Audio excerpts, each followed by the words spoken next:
Welcome to Fuzz's Top Tips with Carole Nash, a series of videos designed to help you use your classic car more successfully, safely and pleasurably. In this video, I want to give you a few top tips for what to look for when you're going out to buy a classic car. Come and have a look at this one for a start. So, here we have a classic, good looking car. This is about 90% done. Now, if you're offered a car like this, it's very tempting to take it on because somebody will say all the hard work has been done. It's got a new wiring loom, the engine is rebuilt, the gearbox is rebuilt, the suspension is rebuilt, the chassis is rebuilt, everything has been rebuilt. But that doesn't mean that it's all here. There are still myriad parts that are missing. And what's more, is any of it going to work? This could turn out to be a very long job indeed. So for a start, you're probably better off buying a car that's running. But even if you buy a car that's running, you may then fall into the trap of going, wow, that car's good looking, it sounds good, brilliant, I've got no problems. But it could be an utter wreck underneath. Come into the workshop and take a look at some of the horrors.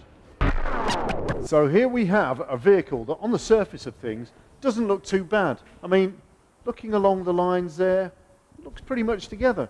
But coming down to these lower edges, see, I can see that the framework's all letting go. This one's actually got wooden framing, which means that the wood has rotted away. And so all we got are flappy panels. Even worse, we've got loads and loads of rust around the front. Now, this vehicle is a 1964 Austin J2 Paralanian.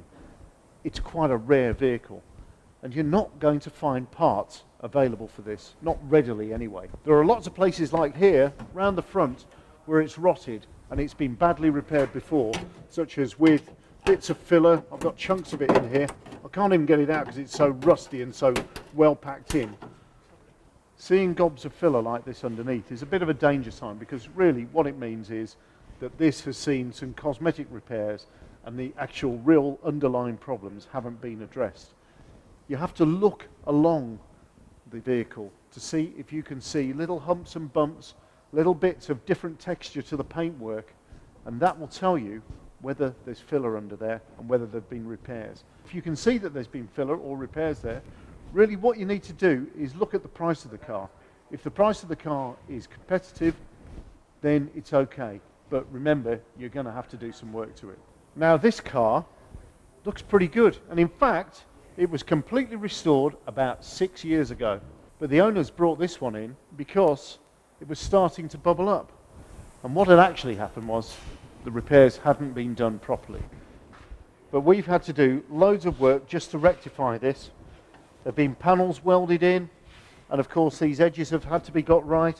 A lot of work has had to be put into this car, loads of hours, to bring it back to the standard and quality that the owners thought it was in the first place. Now, modern classics can be the way forward for a lot of people when buying classic cars. Now, this Alfa is a great example of a modern classic. You know, it's heading towards 20 years of age. But even these cars will come with problems. Don't expect, just because you've bought a car that seems to be more modern, that it's going to be problem-free. Buy the best car that you possibly can and look at several cars. Get your eye in so that you know exactly what you're looking for. Consult the clubs, look at buyer's guides, take in all the information. And if you have a friend who knows about the car that you want to buy, take them along. Classic cars are brilliant fun. Just buy the best one that you can possibly afford and have a great time with it. Thanks for watching Fuzzy's Top Tips with Carole Nash. Don't forget, call Carole Nash for a quote today on your classic car. Carole Nash, the care it deserves.